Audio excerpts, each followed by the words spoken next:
Assalamualaikum warahmatullahi wabarakatuh. Perkenalkan, nama saya Ferdia Maulida Zahra dengan NIM 20050097474. Di sini saya akan menjelaskan materi tentang game yang sudah saya buat, yaitu Secret of Island. Yang pertama ada definisi dari game. Jadi game itu adalah sesuatu yang dapat dimainkan dengan aturan tertentu, sehingga ada yang menang dan ada juga yang kalah dengan tujuan refreshing. Game ini berasal dari bahasa Inggris yang berarti permainan. Permainan dalam hal ini merujuk pada pengertian kelincahan intelektual, yang juga dapat diartikan sebagai arena keputusan dan aksi permainan. Kemudian game ini bertujuan untuk menghibur, biasanya itu disukai oleh anak-anak hingga orang dewasa. Dan selanjutnya ada tipe-tipe dari game. Yang pertama ada side scrolling. Pada tipe ini dapat dikatakan tipe game yang klasik karena salah satu ciri yang bisa ditemui untuk game ini memiliki tampilan dua dimensi dan karakter di dalam game tersebut itu dapat bergerak ke atas, bawah, kiri, dan kanan. Selanjutnya ada racing. Jadi ini adalah salah satu tipe game pada tahun 2005 dan 2006 yang berkembang sangat pesat. Hal ini dikarenakan elemen-elemen yang ada di dalam game ini itu mengikuti perkembangan otomotif di dunia, sehingga tampilannya begitu realistik. Cara bermain dalam game ini adalah beradu kecepatan untuk mencapai garis finish terlebih dahulu. Selanjutnya ada fighting. Game tipe ini merupakan salah satu tipe game yang cukup digandrungi di kalangan remaja. Dalam game ini, permainan akan memainkan satu karakter atau lebih yang kemudian di karakter tersebut harus bertarung dengan karakter-karakter lain hingga semua karakter dapat dikalahkan. Yang selanjutnya ada shooting. Game ini itu adalah tipe game yang sebenarnya cukup sederhana karena pemain di sini hanya cukup menembak musuh-musuh yang menghalangi selama permainan berlangsung. Secara umum game shooting ini memiliki tampilan 3 dimensi, tetapi kadang juga ada yang memiliki tampilan 2 dimensi. Selanjutnya ada RTS atau Real Time Strategy. Pada game RTS ini, sebagai pemain melakukan kontrol terhadap satu atau lebih karakter untuk melakukan tindakan-tindakan tertentu guna menyelesaikan masalah di dalam game tersebut. Yang selanjutnya ada RPG.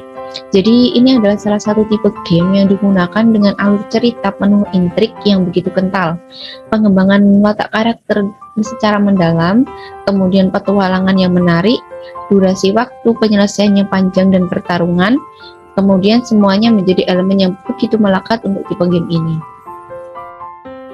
Selanjutnya ada tahap-tahap dari perancangan game. Yang pertama ada desain. Pada tahap desain ini membuat spesifikasi secara rinci mengenai arsitektur proyek, gaya dan kebutuhan material untuk proyek. Spesifikasi di sini itu dibuat cukup rinci. Yang kedua ada implementasi. Ketika konsep ini sepenuhnya dibuat dan sketsa dan ide selesai, saatnya mengambil permainan dari imajinasi desainer dan mengubahnya menjadi pengalaman nyata. Tahap ini adalah tahap di mana programmer bekerja dengan kode untuk membuat semua adegan yang dijelaskan sebelumnya. Yang ketiga ada testing. Ketika pemrograman selesai, maka penguji permainan mulai untuk melakukan pengujian terhadap game yang telah dibuat dan memastikan kelancaran bermain game sebelum diluncurkan. Yang keempat ada evaluasi. Pada tahap ini itu dilakukan beberapa peninjauan ulang tentang game yang sudah dibuat sebelumnya. Selanjutnya ada perangkat lunak yang digunakan untuk membuat game Secret of Island ini. Untuk membuat game ini kita menggunakan software Adobe Flash untuk merancang animasi. Adobe Flash di sini memiliki kemampuan antara lain. Yang pertama, animasi dan gambar yang dibuat dengan Flash akan tetap bagus pada ukuran Windows dan resolusi layar berapapun. Selanjutnya, waktu loading baik animasi maupun game waktunya sangat cepat. Dan kemampuannya sebagai program pembuat web interaktif karena ditunjang dengan beberapa action script penting dapat dimanfaatkan untuk membuat game. Selanjutnya ada analisis. Yang pertama ada tinjauan umum. Gambaran umum dari perancangan game Secret of Island ini adalah permainan single player dengan genre slide scrolling. Di game ini terdapat beberapa karakter makhluk hidup yang harus kita tebak sesuai dengan daftar list yang ada. Kita juga harus menebak sesuai dengan waktu yang telah ditentukan di setiap levelnya. Beberapa banyak yang harus kita tebak sesuai dengan level yang ada. Semakin bertambah level, maka akan semakin banyak makhluk hidup yang harus ditebak. Yang selanjutnya ada analisis kebutuhan. Untuk mempermudah analisis sistem dalam menentukan keseluruhan kebutuhan secara lengkap, maka analisis membagi kebutuhan sistem ke dalam dua jenis, yaitu yang pertama secara fungsional, yang kedua secara non-fungsional. Berikut beberapa kebutuhan fungsional yang dibutuhkan. Yang pertama, game ini dapat menampilkan output berupa nilai tertinggi yang akan diperoleh user atau pemain setelah menyelesaikan permainan. Yang kedua, user dapat mengganti option game yang tersedia seperti sound dan bentuk tampilan layar. Yang ketiga, game ini memiliki 3 level dengan tingkatan kesulitan yang berbeda di setiap levelnya. Selanjutnya ada kebutuhan non-fungsional. Jadi kebutuhan non-fungsional ini menjelaskan apa saja yang harus dimiliki oleh sistem agar dapat berjalan. Analisis kebutuhan non-fungsional bertujuan untuk mengetahui seperti apa sistem yang diterapkan, perangkat keras dan perangkat lunak apa saja yang digunakan. Selanjutnya ada tahap implementasi. Di sini yang pertama ada tampilan menu utama dari game Secret of Island. Pada tampilan ini terdapat beberapa tombol menu permainan yang bisa dipilih oleh user atau pemain.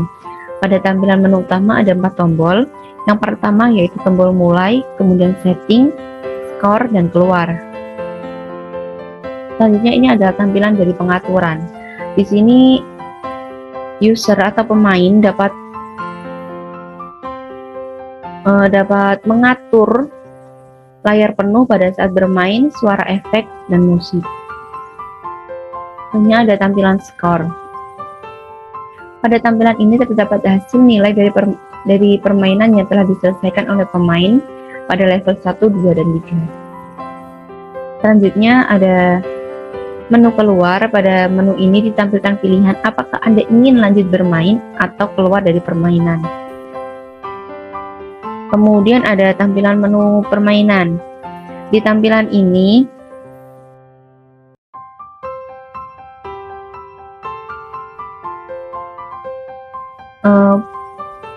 memasukkan nama pemain sebelum bermain. Kemudian ini adalah tampilan pada level 1. Kemudian ini level 2. Dan ini adalah tampilan menu dari level 1 jika pemain atau user sudah selesai bermain dan memenangkan permainan.